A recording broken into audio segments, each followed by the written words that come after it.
Edu Dialogue this Saturday, 3 p.m. on Voice of the People Television. Africa is on the move, a continent of rising voices, untold stories, and powerful transformations. From the streets of Lagos to the heart of Nairobi, from the mines of Congo to the tech labs of Cape Town, the African story is being written every day. Bold, dynamic, unstoppable. This is African News on Voice of the People Television. We don't just bring you the news. We analyze and bring you Africa's heartbeat, the politics that shapes our nations, the economies that drives our future, the cultures that defines who we are, the voice that must be heard. Africa News, Africa's voice, Africa's future. Where Africa speaks, the world listens.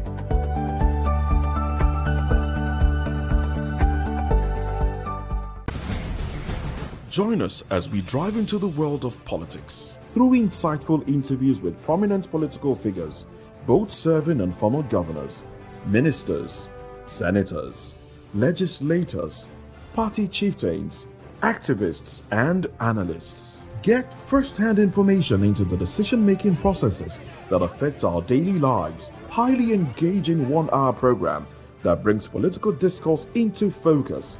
I am Chukwuma Okoro. Political Lens, Monday through Friday, 6 to 7 p.m. Join us.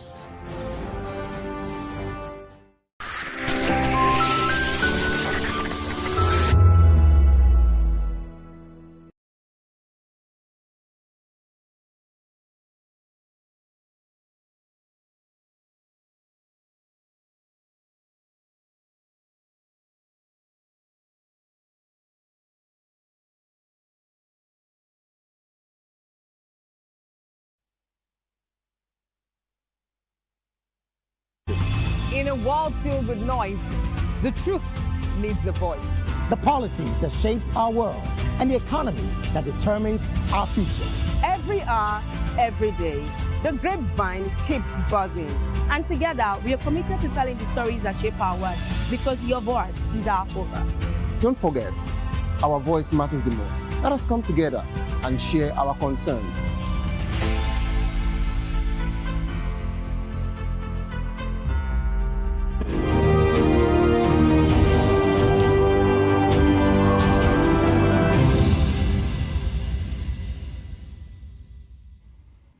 A very good evening to you and welcome to another exciting episode of the Issues on Voice of the People Television, where we bring you the most important and pressing issues shaping our nation today. I am your host, Nenna Ndumdioto. Today on the issues, we're examining the complexities of Nigeria's politics and governance, from Tinubu seeking judicial reforms and increase in number of judges, to Falano demanding apology from military over coup plot denial. Also, Okpeyemi Bamidele, who is the Senate leader, says NAS would prioritize electoral reforms, constitution review, and 2026 budget. And finally, court rejects Nnamdi Kanu's transfer request. Join us as we break down the facts and provide context to help you stay informed. We'll take a short break, and when we return, we'll dig deeper into these topics. Don't go away.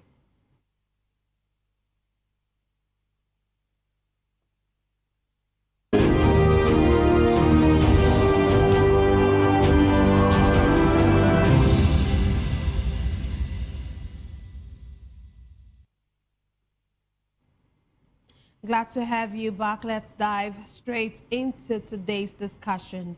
President Bola Tinubu has sent a package of judicial reform bills to the National Assembly, seeking, among other things, an increase in the number of judges across the country. At the resumption of plenary on Tuesday, Senate President Godswill Akpabio read a letter from President Tinubu in which he requested an amendment to the Court of Appeal Act to raise the number of justices from 70 to 110. He also transmitted a bill seeking amendment to the Federal High Court Act to increase the number of judges from 70 to 90, up from the regional provision of 50 judges. The president cited the need to strengthen the court and address the growing volume of cases. According to the presidency, the bills seek to expand judicial capacity, reduce delays in case resolution, and improve access to justice for citizens. Today, I'm delighted to be joined by two esteemed guests here in the studio. We have Dr. Peter Anosike. Dr. Anosike is a philosopher, development economist, and best-selling author. He's also an erudite commentator on economy, finance, politics, and power. He's also the author of the most talked about book titled Abuse of Power, How Democracy Turned into Tyranny of the Few. Glad to have you join us, sir. Thank you for having me. Yes, sir. We also have who will be joining us virtually later on in the show, Festus Duru. He is the Lagos State Secretary, African Democratic Congress. He will get to join us later on in the show. Okay, I believe that our guest is in now. Glad to have you join us, Festus. Please unmute your device.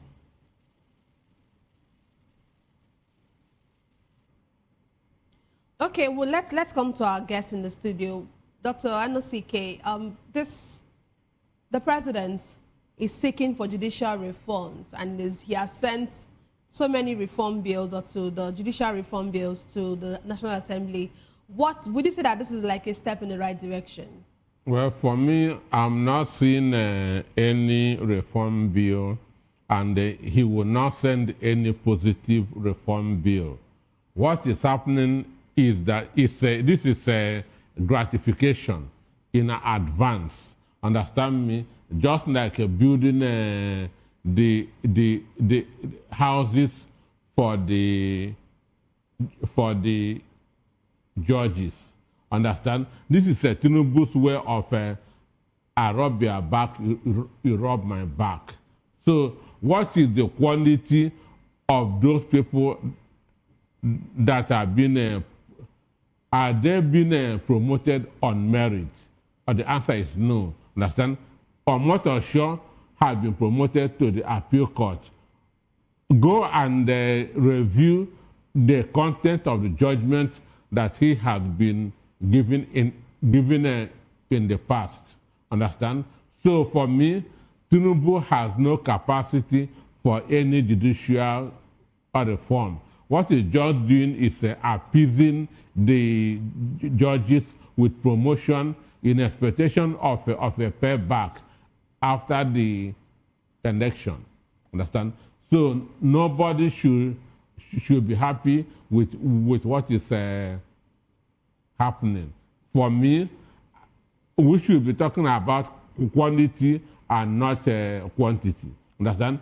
Increasing the number of judges, the appeal court judges from 70 to 100, understand, doesn't make any meaning. Understand? Why quality is not there, merit is not there, transparency is not there.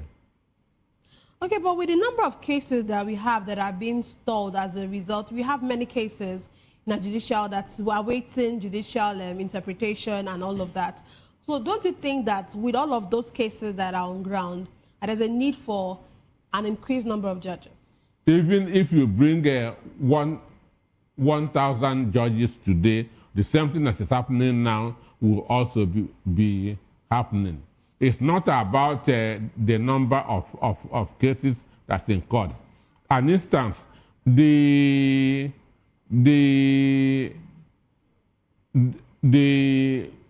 case that governors of PDP took to the Supreme Court after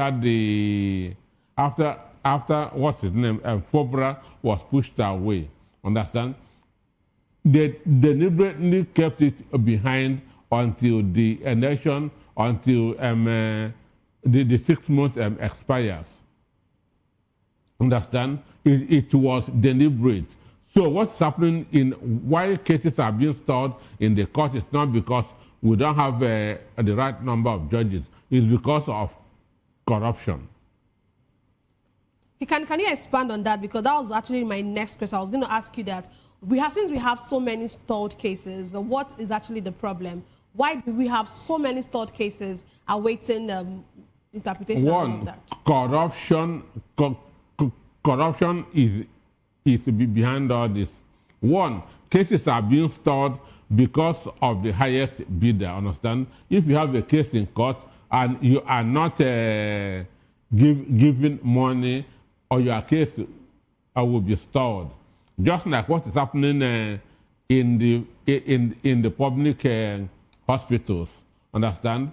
If you have a sick child and you go to the hospital, they will keep on giving that, postponing it until you become frustrated. When you become frustrated, they will tell you if you want or your child to be that to be treated tomorrow, there's a private hospital owned by them. Understand me? So this is exactly what the judges are doing. So this is it's not that we don't have enough judges, it's because of corruption. So you're saying that corruption is part of our biggest, the biggest problem that we have. Is the biggest cancer that you have in public service. But what would you say is the place of funding? Because we know that our judiciary are not actually well paid. But what's the place of funding in all of this problem? And of course, integrity of our judges and efficiency. Who told you that judiciary are not being paid? The CGN earns more than the president of the country. The CGN earns more than the governors in the states. Aside from the CGN. The judges, their salaries are very, very high. Because why? They know that that's officially, they're not supposed to be getting money from other sources. They're supposed to focus on their job. Understand me? So they are earning more than the other people in the that's in the public service. Understand? And again, most of them know what the salaries is before going in there. Understand? Nobody goes to law school that's to be trained that's as a judge. You decide to be a judge by yourself. So you must have known what the salary is. And if you feel it cannot make do for you, you will not go there. So the main problem is corruption. Okay, let's get back. Let's get to our virtual guest. Glad to have you join us, Festus. Thank you. Thank you. Good evening, ma'am. Good evening. Okay, let me bring you up to speed on our discussion. We're talking about the judicial reform bill that have been sent by the president to the National Assembly, and one of it is the increment or the increased number in judges. I don't know what you think about it. Do you think that increasing the number of judges, do you think it's going to meaningfully reduce case backlog? Is that what we need at the moment, having to increase the number of our judges? Well, thank you very much. Nigeria at this point should be talking about the quality of our judicial system, not the quantity. Strengthening institutions, the judicial institutions, is what the government should focus on. It is not about the number. It is about the quality. How will the people develop confidence in our judicial system? Those days, some countries in Africa used to come and borrow the quality judicial men we used to have. But today, when you are told go to court, you begin to feel, will I get justice? The court is supposed to be the place for the common man to get justice. It's not a place for, it's not supposed to be a place for the highest bidder. I think the best thing the government should do is to strengthen our institution, the judicial institution. It is not about rewarding It is not about rewarding friends. It is not about rewarding colleagues. It's not about, it is to increase the quality, the standard of Nigeria judiciary. Let it become what it used to be those days. Those days, when you hear Nigeria judge preside over matters, in the end, you will turn your chest to say, yes, I'm proud to be a Nigerian. But today, most people believe that Nigeria judiciary is cash and carry judiciary. Thank you. Okay, you talked about quality over quantity and the need for our judiciary to become what it is to be. But I want to ask you, how can we get to that point where we now begin to, where our judiciary now becomes very independent, or, as you said, what it is to be? How do we go back to that point? Well, the best, it is for the country to look into appointing quality men. Men who, we have a lot of them, but I wouldn't want to name names.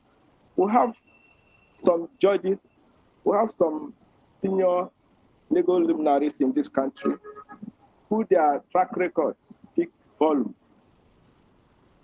There are many of them. When the selectors, those who make decisions of who is promoted, begin to choose by merit, not because he is my friend, she is my neighbor, she is my tribesman, she is my tribeswoman. We have men, we have great legal luminaries in this country who have the capacity to transform our judicial system. So it will no longer be the highest bidder, as some people presume it to be today. Okay, thank you very much. Let me move back to our guest in the studio. Dr. Peter, you know, we've heard many persons talk about the dependency of our judiciary and the fact that our judiciary are not as independent as they should be. And I'm sure in many cases, you've mentioned cases where you feel like the judges were dancing to the tune. Is it I feeling or what is out there? Is it I feeling or what is out there? Well, what Nigerians say and what we see as the judges dance to the tune of those who are paying their bills, or who are, you know. But I want to ask you, what safeguards are needed to protect judicial independence while also in expanding capacity?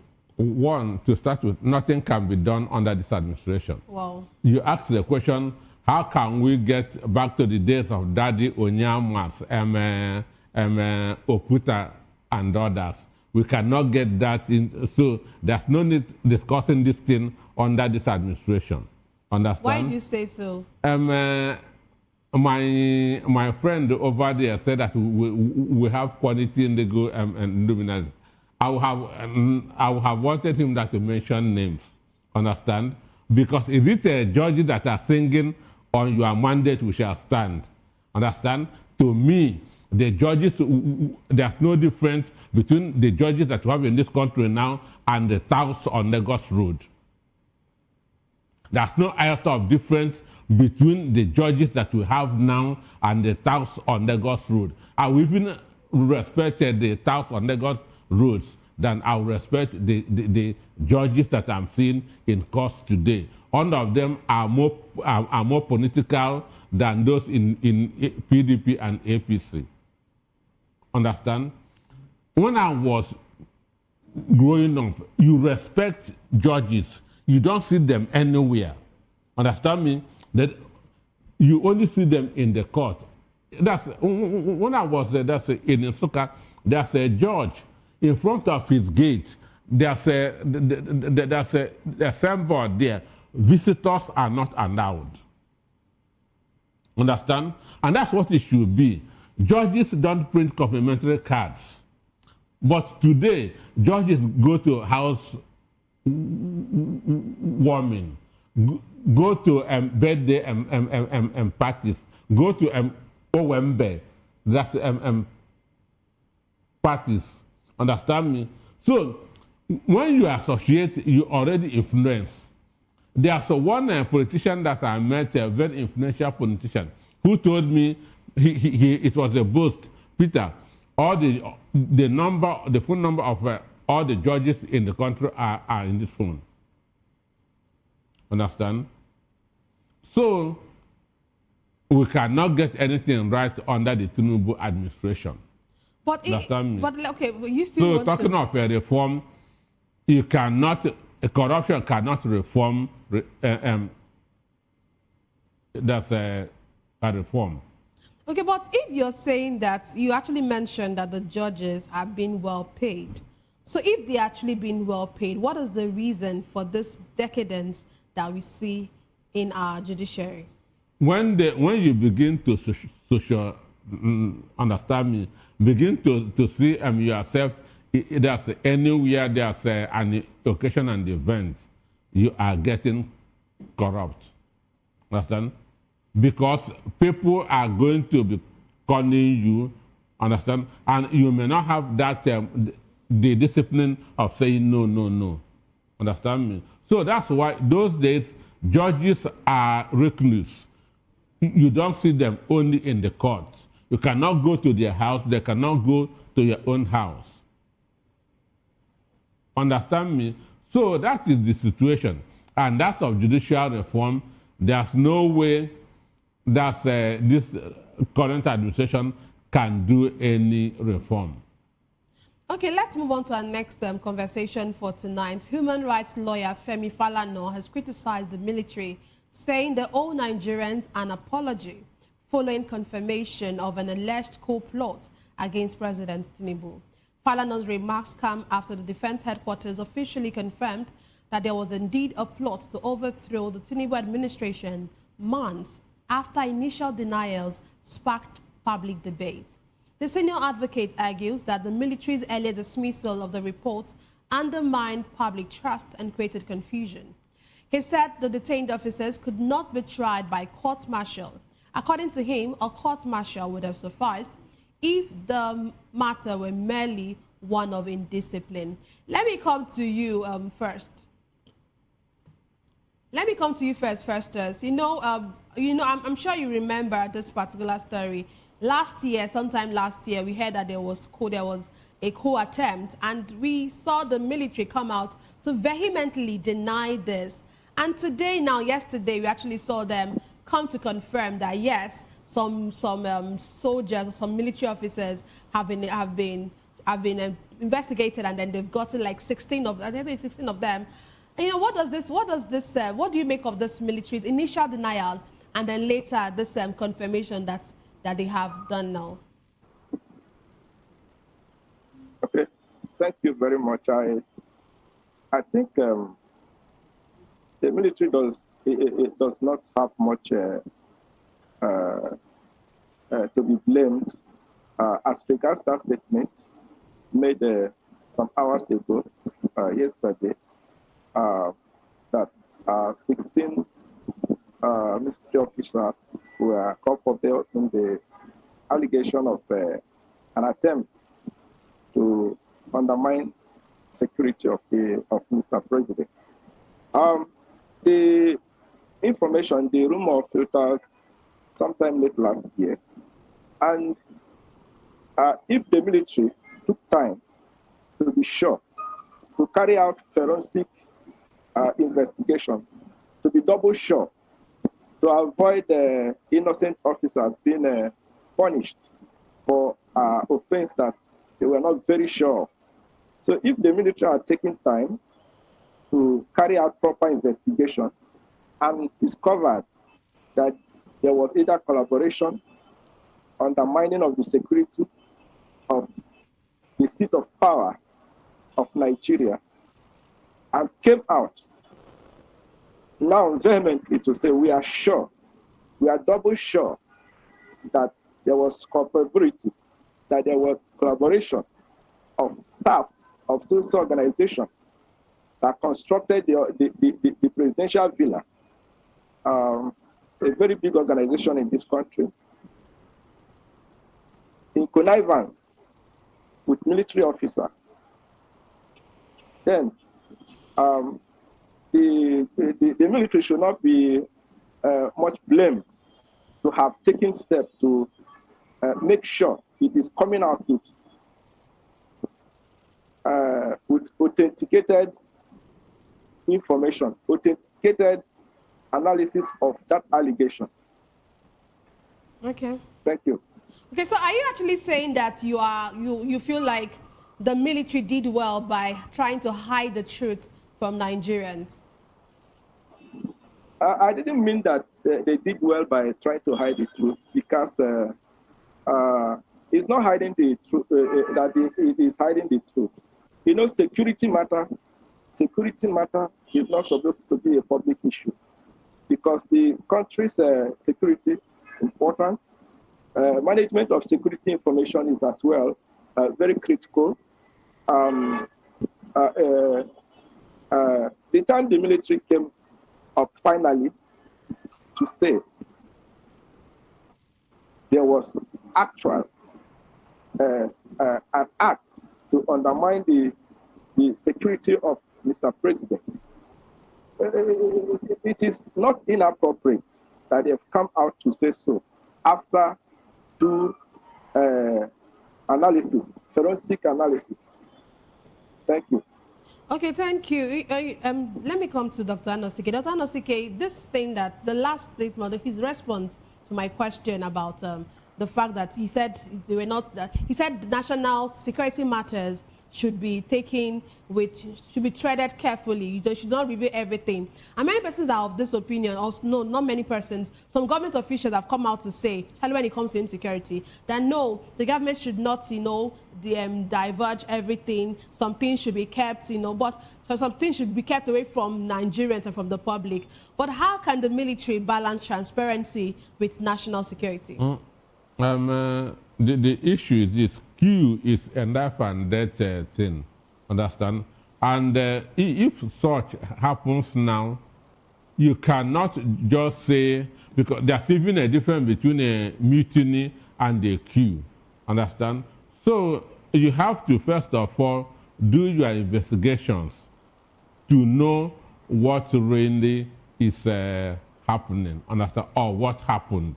Understand? Was it that's a kind of a mutiny, a coup, or just a disagreement between between some military officers? Because the truth is that deception is a war strategy. Understand? And the senior military officers are taught art of deception. So, and when you come immediately and announce that there was a coup attempt, understand? Those involved, understand, you have put them, you put them on their toes, understand? But when you start by dismissing it, understand, are the people, those who are involved, that's would not a kind of try to begin to hide their tracks, cover their tracks, try that to provide alibi, and so on and so forth. So you cannot just come immediately and announce that there's a military coup without investigation.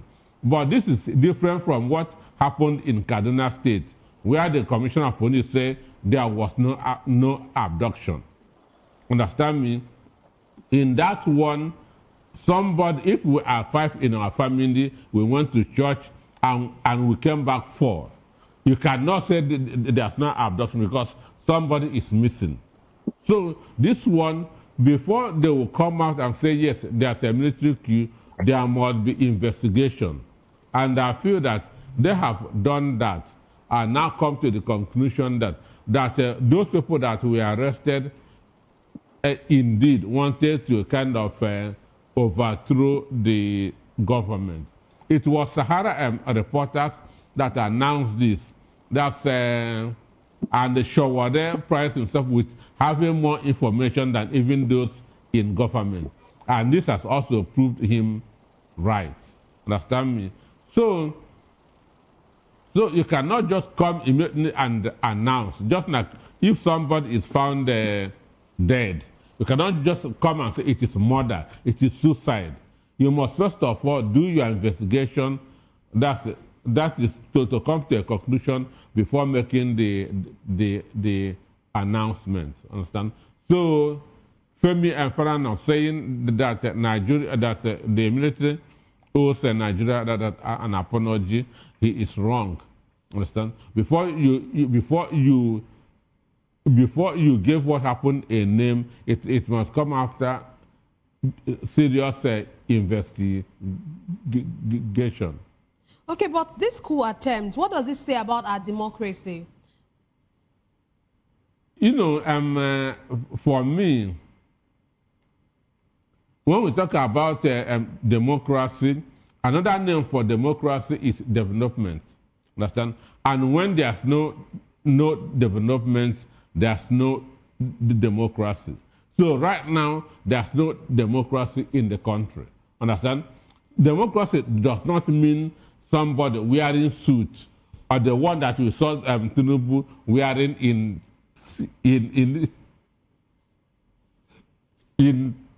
Turkey or wearing Agbada. Understand? When a nation is not free, fair, credible, it's not the democracy. When there's no development, there's no democracy. But for me, I always call for democratic rebellion of the people.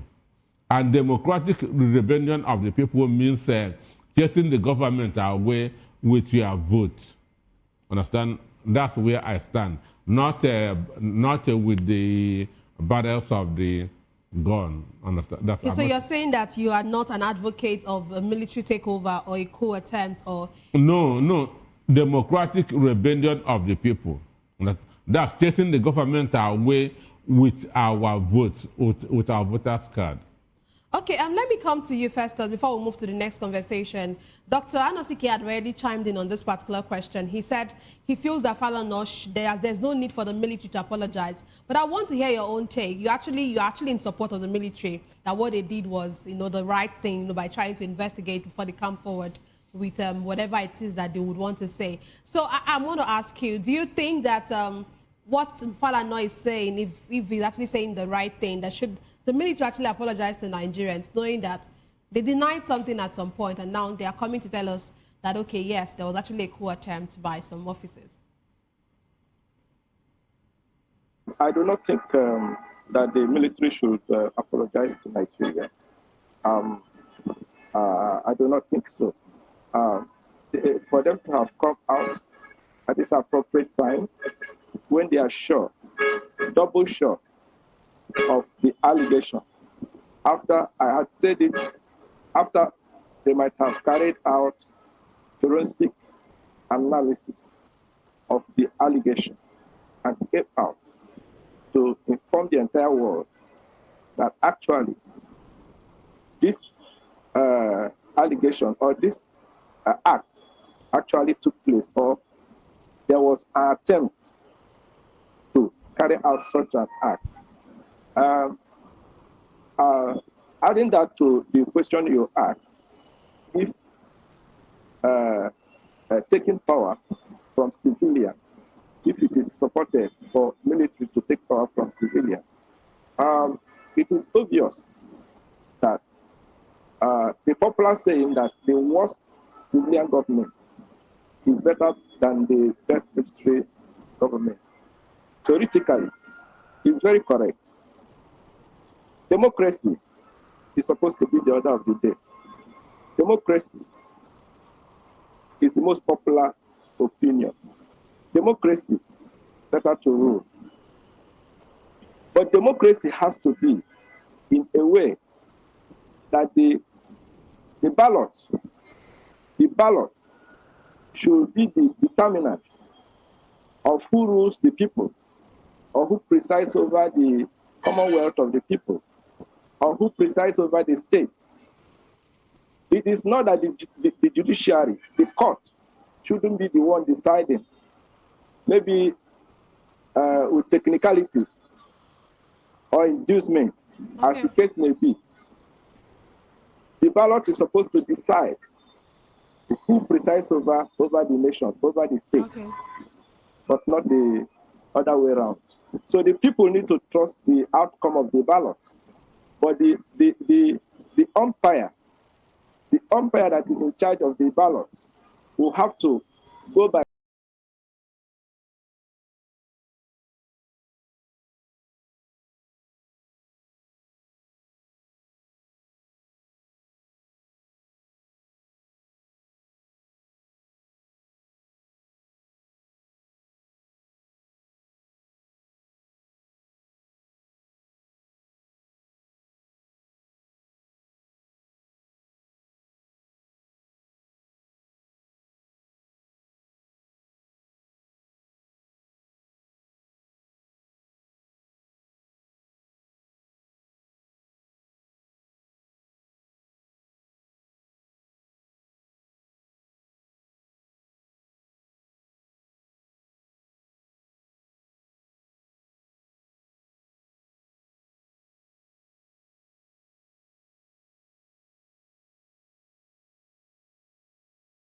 The 2026 appropriation bill will prioritize to ensure of government programs.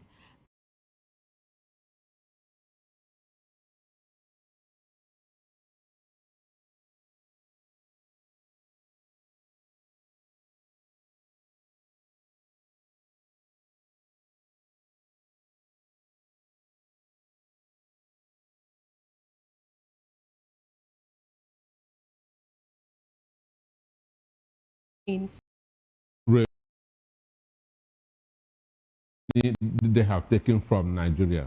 Understand?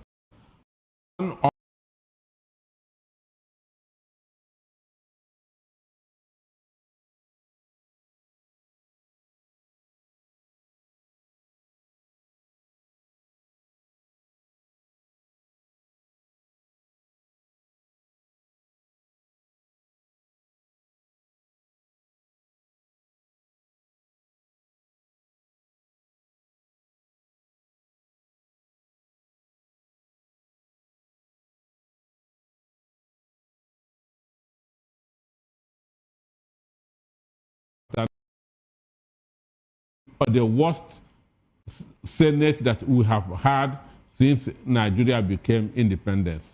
This is the worst Senate. So for me, what the best thing they can do for Nigeria is not to do any, just to return the standards and allowances that they have taken from our.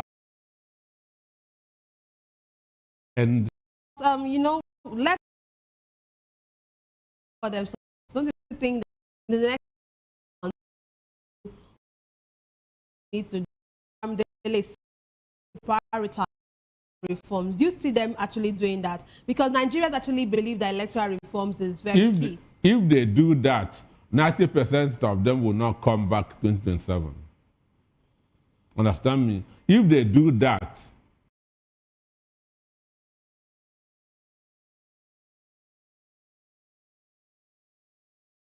percent to the gallery, just sure to keep Nigerians busy, to give Nigerians hope, to give impression that that those that you sent to the Senate are doing something.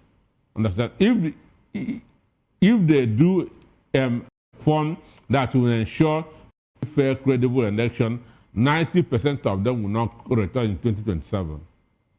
So they will not do it.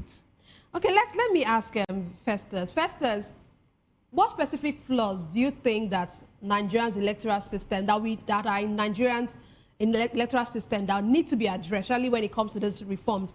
Tanosike is saying that he doesn't think the Senate would actually carry out this mandate of ensuring that these reforms are put in place. I don't know if you also share that view, but let me hear you. What are the specific flaws in our electoral system that you think that we need to address, especially when it comes to those reforms?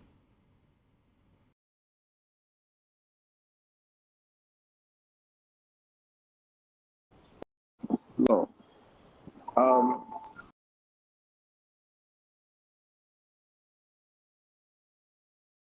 Key area is the making it compulsory that results of elections at the polling unit should be transmitted electronically, direct from the polling unit to the collation center, instead of passing through the various collation center in the voting area or in the ward or in the local government. All those processes should be boycotted. The reform, if the National Assembly actually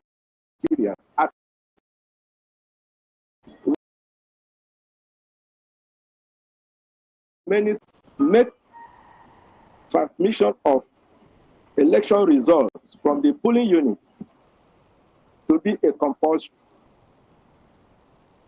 Let it be that the choice of what the people voted at the polling unit is what actually make decision of who emerge as the leader, but not the other way around. Okay.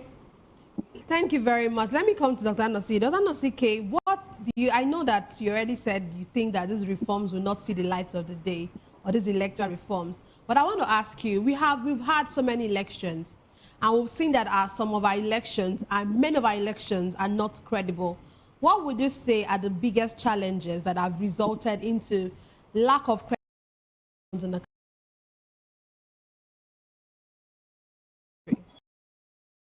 Corruption is the main reason. And it's not just from the INEC, from the political parties, from the security agencies. Understand? All these people contribute to making our elections not being free, fair, and credible. That's to start with. INEC doesn't carry ballot boxes. It is politicians that carry ballot boxes. INEC don't have thugs. It is politicians that bring thugs to the voting centers. Understand? So when politicians come with thugs, understand, or carry ballot boxes, credibility already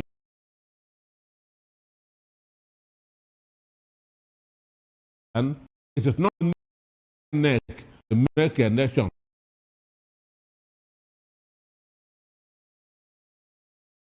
A policeman carrying a ballot box and running. A policeman. Understand? Policemen also do engage in intimidation of voters. Understand? So this thing happens before INEC. So it is not only INEC that rigs the election. What INEC do is to manipulate the results. Understand me? What they do is to falsify figures. What they do is to give an undue advantage to people. An instance, if you are from one senatorial zone and you are from a different party, INEC may deliberately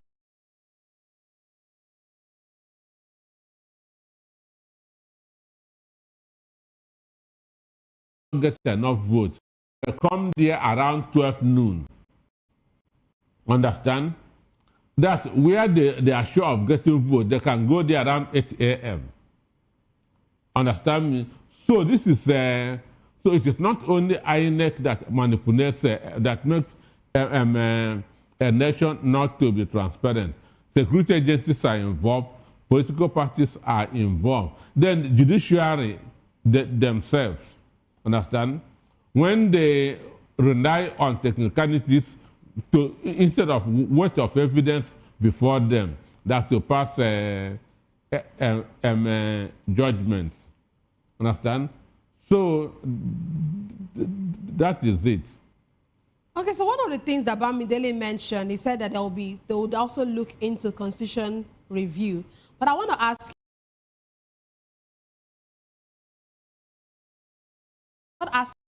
they really take power and actually try to amend or review? Resource control. Understand? Resource control is the main thing that resource control, devolution of powers, make government competitive. Understand me? If there's resource control and devolution of powers, people will have control over what is under their own soil. Understand me? People will have control over their own soil. There will be competition. It is competition that brings development. It is a competition that brings the development. Once there's development, Nigeria will begin to move forward. But once we continue on this emergency system of government, okay,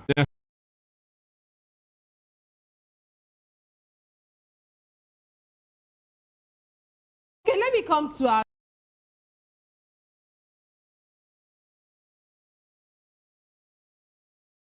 guest. There's a need for it to be stated if their parties must resign their positions. But I know that it's in the constitution, although it's just for legislators and not for the executive. And there's also a clause. But we now see the clauses for parties for them to be able to prove that their parties have their issues in the party and all of that. But for that particular clause, we have seen that many parties, it looks like there's one form of division or one form of issues in the internal issues in the party.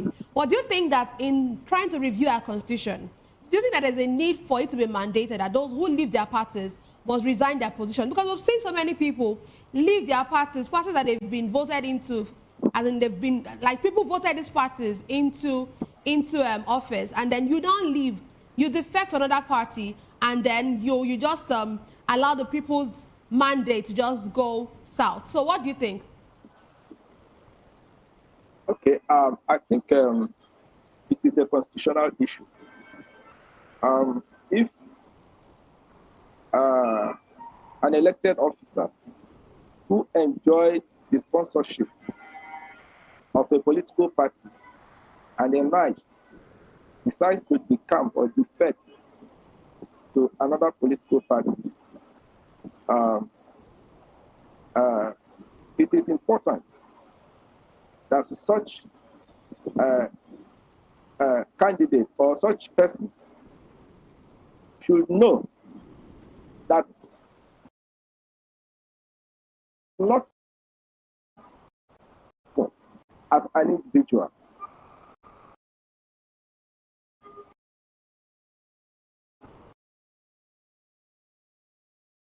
not put forward or put her forward. But why I say it is a constitutional issue, the Constitution will operate today, which has passed through several amendments and will continue to be so. The Constitution says, we the people of Nigeria, we, including you and I,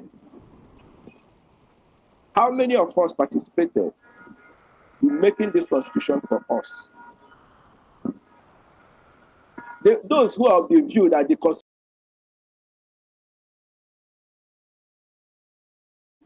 people, something similar to what happened 12 years ago. There's a report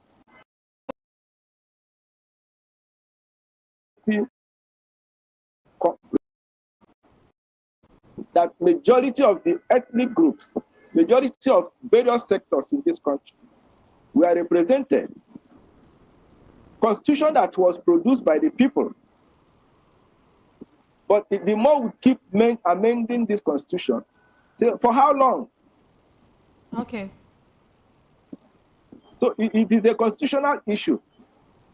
If a candidate who emerged, or an honorable, or a senator who emerged as a result of being sponsored by a political party decides to leave that political party, the person should be able to drop all what the political party has given to him. It's just like the way when somebody is resigning from an office. I'll have to come in here. I'll have to come in here and to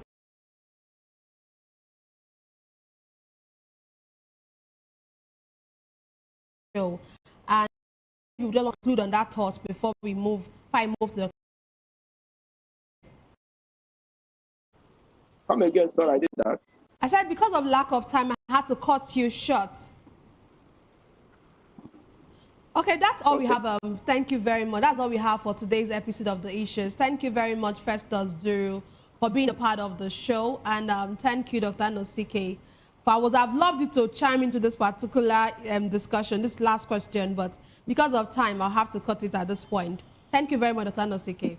Thank you for having me. Yeah. Thank you very much for having me. You're welcome, yes. So that's all we have for today's episode of The Issues. We explored the challenges facing Nigeria's politics and, of course, governance. Thank you for being a part of it. Don't forget next time for more in-depth analysis and discussion. Follow us on social media to stay up to date on news and opinions expressed by our analysts are solely their own and do not reflect that of VOP media. And this has been The Issues Forward. Please don't forget to stay tuned for Hashtag with Vivian by 8 p.m. Don't go away.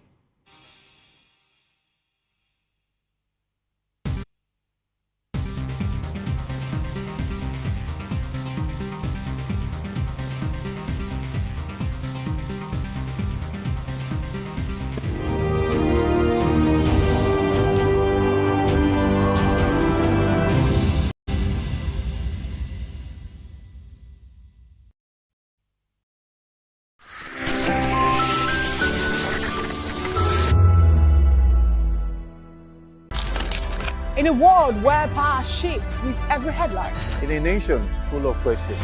In a world filled with noise, the truth needs the voice. The policies that shapes our world and the economy that determines our future. Every hour, every day, the grapevine keeps buzzing. And together, we are committed to telling the stories that shape our world because your voice is our focus. Don't forget, our voice matters the most. Let us come together and share our concerns.